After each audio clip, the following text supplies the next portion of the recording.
এটা হলো হাওড়ার বজরংবলী কারখানা। সেই কারখানাতেই গ্যাস লিক করে বিস্ফোরণ এবং তাতেই 2 শ্রমিকের এখনো পর্যন্ত জানা যাচ্ছে হাত উড়ে গেছে।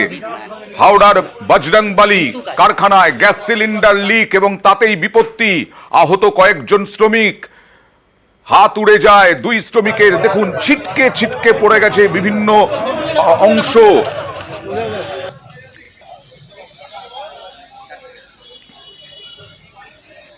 এই মুহূর্তে সরাসরি কথা বলবো প্রতিনিধি দেবাশিসের সঙ্গে। দেবাশিস, কিসের কারখানা, কি হয়েছিল?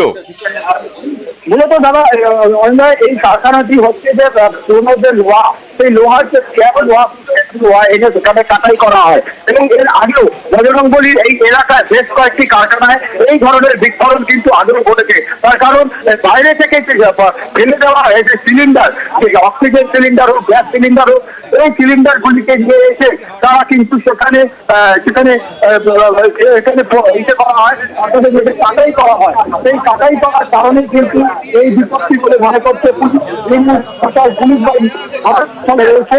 সেখানে দাঁড়িয়ে বেশ কয়েকজন আহত হয়েছেন এই ঘটনায়। এখনো পর্যন্ত পুলিশ সূত্রে খবর 3 থেকে 4 জন আহত, তাদের দুজনের মধ্যে দুজনের অবস্থা যথেষ্ট আশঙ্কাজনক। যাদেরকে ইতিমধ্যে প্রথমে জয়সওয়াল হাসপাতাল, পরবর্তীকালে তাদেরকে হাওড়া হাসপাতালে সেখানে নিয়ে যাওয়া হয়েছে। এই মুহূর্তে গোটা এলাকার মানুষজন যেমন এত বিকট আওয়াজ হয়েছে, আওয়াজ হয়েছে, সেই আওয়াজের জন্য কিন্তু বলা যেতে পারে রীতিমতো আতঙ্কিত হয়ে যায়। এবং এই যে ভিতরে কারখানা, আমি দেখাতে পারবো কিনা জানি না, এই যে কারখানা মূলত এই কারখানার ভিতরে যে ব্লাস্ট হয় সেখান থেকে রক্ত মাংস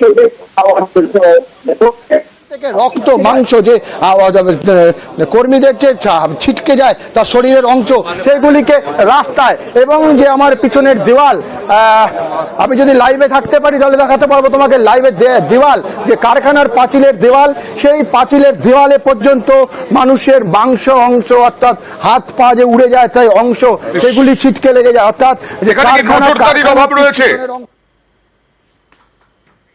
দেখো, যে কারখানার ঘটনা ঘটেছে সেই কারখানার ভিতরে রীতিমতো জিনিসপত্র যেমন সিলিন্ডার, সেই সিলিন্ডার কোথা থেকে আসছে প্রশ্নটা সেখানে।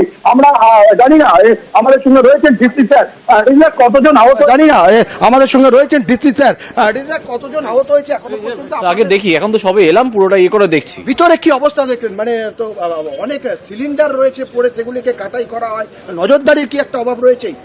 আগে তো এখনই কি করে বলা যাবে, আগে তো পুরোটা দেখতে হবে তারপর বলা যাবে। মালিককে পাওয়া গেছে এখানকার? সবে এসছি, টাইম দিতে হবে আগে। অবশ্যই ইনভেস্টিগেশন করতে হবে। টাইমে এসছেন, পুলিশ এসছে, হাওড়া সিটি পুলিশের একাধিক আধিকারিক সেখানে ঘটনাস্থলে পৌঁছেছে এবং এই ভিতরে নজরদারির অভাব তো স্পষ্ট। আপাতত ধন্যবাদ দেবাশিস, কারণ আমাদেরকে হেডলাইন্সে ঢুকতে হবে।